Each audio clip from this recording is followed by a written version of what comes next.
आमी सद्या आसा पाटो हांगासर आनी पाटो जे कॉर्पोरेट भवन आसा तेज्या मुखारूच आयज एक जी कंपाउंड वॉल आशिल्ली हांगासर सायडीक ती कंपाउंड वॉल पडलेली आमकां हांगा दिसता। आनी ज्यो गाडयो हरशीं हांगासर डेली गाडयो पार्क्ड आसता तितूनच आयज ज्या लोकांनी हांगासर गाडयो लायल्यो तेंच्या गाडयांक हो जो कंपाउंड वॉल आसा तो पडोन डॅमेज जाला। आमी पळोवपाक शकता की हांगासर जी कंपाउंड वॉल आसा ती विटांनी बांदलेली कंपाउंड वॉल आशिल्ली ना की चिऱ्यांनी। आनी ती अशी पावसान म्हाका दिसता फुगोवन ती विटांनी बांदलेली जी कंपाउंड वॉल आसा ती हांगासर पडल्या। आनी आमी हांगा पळोवंक शकता फाटल्यान ज्यो 3 गाडयो आसा त्या 3 गाडयांक हांगासर डॅमेज जाला।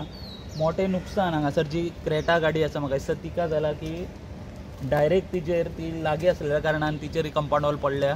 आनी एक गाडी आशिल्ली अशें म्हणटा हांगासर जे लोक आशिल्ले ती वदळ गेली, पूण हो इन्सिडन्स दनपारां 2:30 वरांचेर जाला म्हणटा ते। आनी म्हाका दिसता पावसान अशे वेगवेगळे कडेन इन्सिडन्स अशे जायत आसा, तर तुमी सगळे जेन्ना अशे तरेन गाडयो लायता जावं खंय पार्क करून वता जाल्यार ते मातशें सांबाळून आनी हो एक अलर्ट तुमचे खातीर की अशा तरेचे जे पोरण्यो बिल्डिंगी आसा आनी तेंचे जे कंपाउंड वॉल आसा हे अशा तरेन पावसान पडपाकूय शकता। स्टुडंटा खातीर पाट्या वयल्यान स्वप्नील तारी।